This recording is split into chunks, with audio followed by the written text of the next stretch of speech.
We've all heard about the tragic story of the Titanic through countless documentaries, movies, and even more recently with the implosion of the OceanGate Titan submersible. But what I'm more interested in are the obscure stories, like people's homes having offcuts of carpets from the Titanic laid out in their parlours, or one of the Titanic's musicians having a connection with Yorkshire. Basically things you haven't heard a million times across the internet. And that's what today's story is about. We delve into the story of a little-known amateur radio operator in South Wales who heard the SOS cries from the Titanic on the night it struck the iceberg, and the role he played 73 years later in discovering the wreck of the Titanic. Arthur Moore of that place. Or Blackwood in South Wales, much easier to say. Or Artie, as he was known to his friends, lived just 16 miles away from Cardiff, high up in the valleys. He was somewhat of a self-taught amateur radio operator. Born in 1887, Arthur and his younger brother took over the running of a 17th century mill in the village. That village. It was their family home and was handed over to the brothers by their father, William Moore.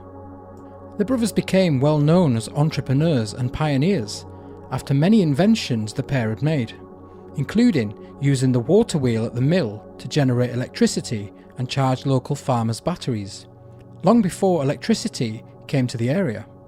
Arthur's love of engineering had come about through a tragedy after he lost his leg in an accident at the mill as a young boy.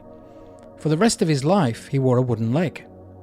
Arthur himself had won many amateur competitions with his little inventions, even winning a magazine competition with his working model of a steam locomotive made on a lathe from the mill. His prize was a book called Modern Views of Magnetism and Electricity, which sparked his interest in amateur radio. A lot of the locals in that place regarded Arthur as a bit of an oddball, having strung up aerials made from thin strands of copper wire from the mill over the nearby river and slung between trees up the hillside to an old barn. This was a result of his understanding on how radio waves worked, and meant that he could receive radio messages from further away than anyone had managed or even thought possible before. The locals in the village didn't understand the reasoning, nor the fact that you could receive and intercept signals from bits of wire. They likened it to something you might do to contact the paranormal or black magic. But to those that understood the wireless radio technology, it all made sense, and would have been regarded as the internet of its day. Using spark gap transmitter technology, he had set up his own radio equipment at the mill with his friend Richard Jenkins. It was powered by the very same batteries charged from the mill's water wheel. Just a couple of years later, in 1911, Arthur hit the headlines in the national papers with his radio equipment, after he intercepted the Italian government's declaration of war on Libya, a feat which saw him featured on the front page of the British tabloid newspaper, the Daily Sketch. That fateful night on April the 14th, 1912, and some 3,000 miles away, just off the coast of Newfoundland in the North Atlantic, the Titanic had started to take on water and sink slowly into the blackened ocean. And once realization had set in that they were in fact going to do the unthinkable and sink. The wireless radio operators on the Titanic, Jack Phillips and Harold Bride, had started to send out SOS calls across the radio waves, which was a relatively new concept at the time, and probably one of its earliest uses, consisting of Morse code beeps sent out over the airwaves to try and alert any neighbouring ships or authorities on shore that they needed urgent help. Archie, who was sat in his shed late at night, experimenting with his radio setup and scanning the airwaves, picked up this distress call from 3,000 miles across the ocean. People believing back then that radio signals would reach no further than 2,000 miles. But what they didn't account for was Arthur's unique setup of large cables, and probably assisted by the surrounding hills acting as a giant satellite dish, capturing signals coming in a direct line off the Atlantic Ocean. He heard the faint distress calls coming from the liner, and started to write them down, hardly believing what he was writing himself. He then proceeded to communicate back, some saying he was the first person to respond to their calls. The message sent out from the Titanic said, "Require immediate assistance. Come at once. We have struck an iceberg. Sinking. We are putting the women off in the boats. Titanic." The final message Arthur received said, "Come quickly as possible, old man. Our engine room is filling up to the boilers." With the radio operators on the Titanic not believing that Arthur was sat in a garden shed in South Wales. Arthur immediately jumped onto his bicycle to ride to the local police station in Caerphilly. He gave them the message for help he had just received from the Titanic, only for the policemen to mock him and say, "Righty-ho, we'll take a look. Just you get yourself back to bed now, and don't bother yourself with this nonsense anymore." The policeman, knowing Arthur's reputation, and also thinking he was somewhat of an oddball too, not to mention that the Titanic was supposedly unsinkable, as had been reported in the national press. Arthur had left the police station to head back home.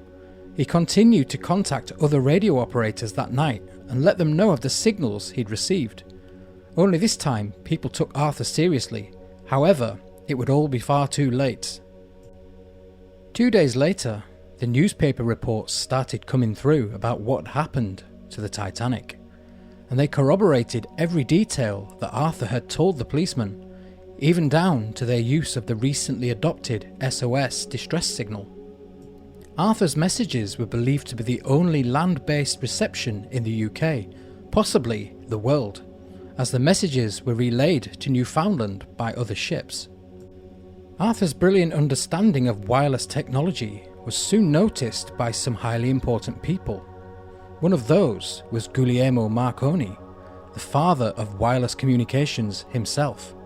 One of his famous Marconi transmitters was used to send passengers' messages to shore on board the Titanic. It was installed with a range of 2,000 miles, absolute maximum. Marconi travelled over to South Wales and to the valleys to visit Arthur's shed. He was mind-blown to learn how the hell he managed to learn about the Titanic sinking before anyone else did. Marconi offered Arthur a job on the spot, and he found himself working at the Marconi Wireless Company as Marconi's apprentice. He designed the first communication systems that could reach between Britain and the Falkland Islands during World War I.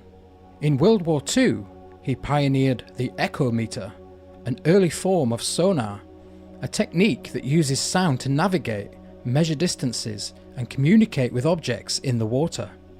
This was used to help guide Allied ships around the German U-boats in the North Atlantic. Archie retired to Jamaica in 1947, but unfortunately he developed leukemia and had to return to Bristol for treatment.